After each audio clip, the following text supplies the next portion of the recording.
Good.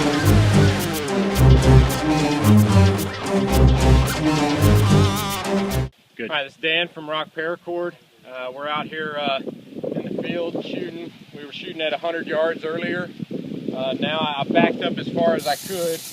I got cornfield here the rest of the way, so when I used my rangefinder to look at how far it was 187. So this will be my furthest shot I've taken yet with the Remington 700.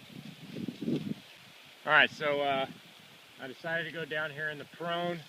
I got my scope on 16 power.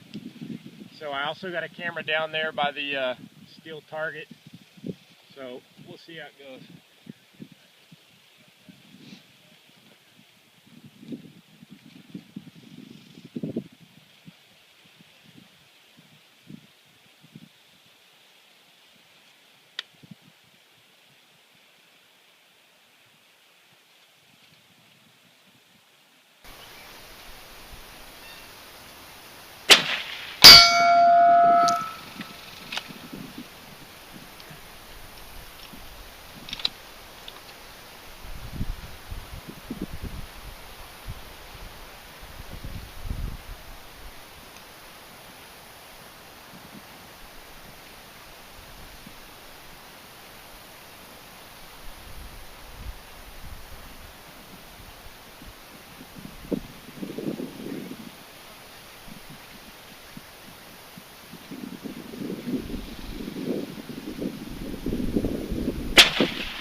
Definitely can hear that, huh?